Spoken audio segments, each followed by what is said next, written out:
CPU के motherboard को अगर हम ध्यान से देखें तो उसके कंपोनेंट में हमें दो बहुत इंपॉर्टेंट कंपोनेंट नजर आते हैं। पहला है आपका डी रैम मेमोरी स्लॉट और दूसरा है आपका रोम। तो बेसिकली ये रिप्रेजेंट कर रहे हैं, ये कंपोनेंट रिप्रेजेंट कर रहे हैं मेन मेमोरी को। कंप्यूटर की प्राइमरी मेमोरी भी इसे कहा जाता है, मेन मेमोरी भी इसे कहा जाता है। तो आज के सेशन में हम जानेंगे कि कंप्यूटर की जो प्राइमरी मेमोरी है या फिर मेन मेमोरी है वो किस तरीके की होती है, क्या क्या इसके प्रकार होते हैं, कैसे इसके द्वारा काम किया जाता है। तो हेलो एवरीवन, आप सभी का स्वागत है एक बार फिर से make it easy mechanical online platform पे। और स्टार्ट करते हैं हम आज का सेशन। देखिए, पहली अगर हम प्राइमरी मेमोरी को समझने की कोशिश करते हैं तो उसके काम से समझ पाएंगे, है ना। इसको जो है प्राथमिक मेमोरी भी कहा जाता है, इसको जो है आपका इंटरनल मेमोरी भी कहा जाता है, आंतरिक मेमोरी भी कहा जाता है। अभी मैंने आपको दिखाया मदरबोर्ड के अंदर जो है आपके ये मेमोरी के दोनों ही टाइप, रोम भी हो गया, रैम भी हो गया, आपको वहां पे देखने को मिलते हैं। ठीक है, जिस तक सीपीयू जो सेंट्रल प्रोसेसिंग यूनिट है उसकी सीधे पहुंच होती है, यानी कि जो सीपीयू है वो काम करने के लिए जिस मेमोरी का इस्तेमाल करता है वो मेमोरी होती है आपकी ये प्राइमरी मेमोरी, इसीलिए इसको जो है इंटरनल मेमोरी भी कहा जाता है। ठीक है, पहली बात ये हो गई। उसके बाद है इसकी विशेषता।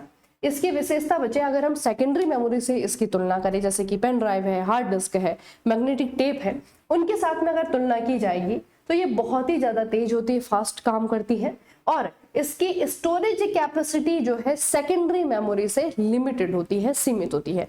तो ये क्या है, इसके डिसएडवांटेज और एडवांटेज दोनों ही मैंने आपको बता दिया।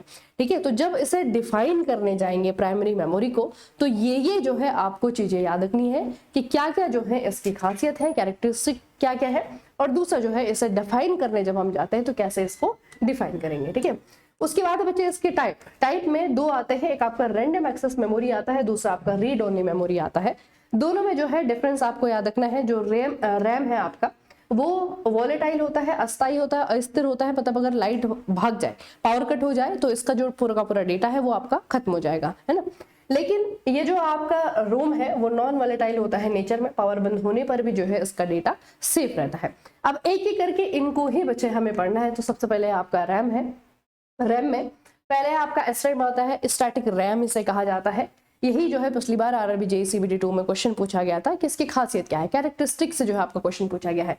तो एक बार हम पढ़ लेते हैं। इसे बार बार जो है रिफ्रेश करने की आवश्यकता नहीं होती है, ये बहुत तेज होती है, महंगी होती है और इसका इस्तेमाल कैश मेमोरी के रूप में किया जाता है। ठीक है, दूसरा है आपका डायनेमिक रैम। डेटा बनाए रखने के लिए इसे लगातार रिफ्रेश करना पड़ता है। क्या करना पड़ता है, लगातार रिफ्रेश करना पड़ता है। ये स्लो होती है, इसीलिए जो है सस्ती भी होती है और हमारे कंप्यूटर में मुख्य रैम के रूप में इसी का इस्तेमाल किया जाता है। तो जो मेन जो आपके रैम है, जो मैंने अभी आपको जो है मदरबोर्ड में दिखाई है, वो बेसिकली आपकी डी रैम है। डायनेमिक रैम इसे कहा जाता है। अगर हम आज की बात करें तो वर्तमान में जो सबसे लेटेस्ट रैम का इस्तेमाल किया जा रहा है बच्चे, वो है आपका DDR5 SD रैम। ठीक है, ये जो है आपकी क्या है, सबसे एडवांस्ड लेवल की मेन स्ट्रीम रैम है जो कि आज की डेट में यहाँ पे अवेलेबल है। अगर हम देखेंगे तो इसके बच्चे आपकी जो स्पीड है या फिर स्टार्टिंग में इसकी जो पावर है, स्पीड है, वो लगभग जो है आपका कितना है, 4000। ठीक है, 4800 हम कह सकते हैं, 4800 है मेगाहर्ट्ज जो है इसकी क्या है, स्पीड है ना। तो ये आज की जो है रैम है या फिर कह सकते हैं कि एडवांस रैम है। अब तीनों का कंपैरिजन करते हुए हम अलग अलग कंपोनेंट के बारे में थोड़ा सा इसका जानेंगे। सबसे पहले आपका एसरैम है, डी रैम है और आपका एसडी रैम है। पहला जो क्वेश्चन आएगा वो फुल फॉर्म से आता है। एसरैम आपका स्टैटिक रैंडम एक्सेस मेमोरी होता है, डी रैम आपका डायनेमिक रैंडम एक्सेस मेमोरी होता है, एसडी रैम आपका synchronous dynamic random access memory होता है। ठीक है, फिर आपका है कंपोनेंट। अगर हम बात करें डी रैम की तो यहाँ पे फ्लिप फ्लॉप का इस्तेमाल होता है। अगर हम डी रैम की बात करें तो कैपेसिटर्स और ट्रांजिस्टर का इस्तेमाल होता है, जो कि हमारी मेन मेमोरी होती है। ठीक है, फ्लिप फ्लॉप का इस्तेमाल जो है आपका एसरैम में होता है और जो एसडी रैम है इसमें भी आपका कैपेसिटर और ट्रांजिस्टर का इस्तेमाल होता है। अगर हम रिफ्रेशमेंट की बात करें तो जो एस रैम है इसे रिफ्रेश करने की जरूरत नहीं पड़ती है बार बार, डी रैम को जो है बार बार रिफ्रेश करना पड़ता है और जो आपका एसडी रैम है इसे भी जो है रिफ्रेश की आवश्यकता होती है। उसके बाद आपका बच्चे सिंक्रोनस की बात करते हैं तो सीपीयू की क्लॉक स्पीड जो होती है उसके साथ में ये सिंक नहीं होती है। ये जो है आपका क्लॉक स्पीड के साथ में सिंक नहीं होती है, लेकिन ये जो है इसीलिए इसका नाम सिंक्रोनस है, क्योंकि ये सीपीयू की जो क्लॉक स्पीड है उसके साथ में सिंक होकर के काम करती है। उसके बाद बच्चे स्पीड की बात करें तो एसरैम जो है आपका सबसे फास्टेस्ट है। ठीक है, डी रैम जो है आप थोड़ा सा उससे धीमा है, लेकिन ये जो आपका एसडी रैम है ये क्या होता है कि जो ट्रेडिशनल डी रैम होती है उससे थोड़ी सी तेज होती है, लेकिन सबसे तेज इनमें से जो है आपका SRAM ही है, इसीलिए कैश मेमोरी बनाने के लिए इसका ही इस्तेमाल किया जाता है।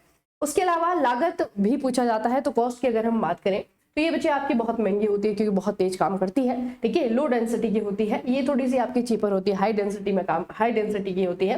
ये आपकी चीपर होती है और हाई डेंसिटी की होती है, ठीक है। पावर कंजप्शन की अगर हम बात करें तो बहुत कम पावर जो है कंज्यूम करती है। ये जो है लगातार क्योंकि रिफ्रेश करना पड़ता है तो बहुत हाई पावर कंज्यूम करती है, और ये भी जो है आपका हाई पावर कंज्यूम करती है।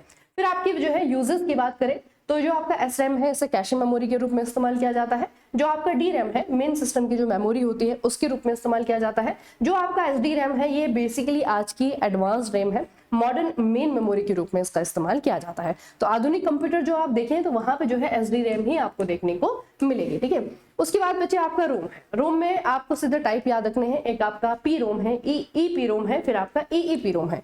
तो बेसिकली इनके डेफिनेशन से ही इनके काम भी आपको समझ में आ जाएंगे। अगर हम PROM की बात करें तो प्रोग्रामेबल रोम, इसे यूजर के द्वारा केवल एक बार प्रोग्राम किया जा सकता है, बार बार मिटाया नहीं जा सकता। लेकिन जो EEPROM है, इरेजेबल प्रोग्रामेबल रोम, इसमें क्या होता है कि डेटा को UV रेज की मदद से, किसकी मदद से, अल्ट्रावायलेट लाइट की मदद से डेटा को मिटाया जा सकता है, यानी कि दोबारा से लिखा जा सकता है। फिर आता है आपका EEPROM, इलेक्ट्रिकली इरेजेबल प्रोग्रामेबल रोम। इसमें इलेक्ट्रिसिटी की हेल्प से, लेजर की हेल्प से जो है आपका क्या किया जाता है, इसे मिटाया और दोबारा से लिखा जा सकता है ना। तो ये तीनों में जो है आपका डिफरेंस है। तीनों के बच्चे आपको क्या करनी है, इन फुल फॉर्म को याद रखना है और इनके फंक्शंस को याद रखना है। बाकी EEPROM का अगर मैं आपको एग्जांपल बताऊं तो ये जो आपकी फ्लैश मेमोरी होती है, पेन ड्राइव्स है ना, ये जो है आपका EEPROM के ही एग्जांपल्स है। लेजर की हेल्प से जो है इनको दोबारा से लिखा जा सकता है, इनके डेटा को मिटाया जा सकता है, ये आपको याद रखना है, ठीक है। उसके बाद हम प्रैक्टिकल यूज की बात करें तो अगर रैम की बात करते हैं तो एक साथ कई एप्स चलाना, मल्टीटास्किंग जो कंप्यूटर करता है वो बेसिकली इस पर डिपेंड करता है कि कितनी अच्छी रैम आपकी है, ठीक है।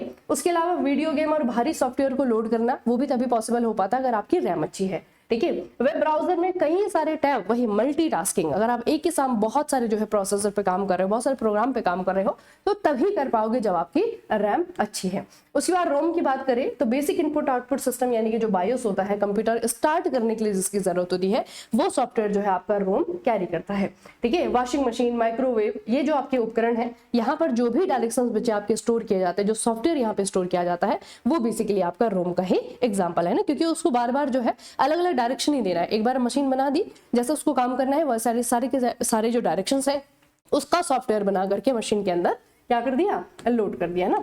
उसके बाद में बच्चे आपका एक कॉमन सी कंपैरिजन टेबल है जो मैं आपको बता रही हूँ RRB JEE के लिए। यहाँ से भी बहुत सारे क्वेश्चन आपके आएंगे। तो रैंडम एक्सेस मेमोरी है, रीड ओनली मेमोरी है, या आपकी वॉलेटाइल है या आपकी नॉन वॉलेटाइल है।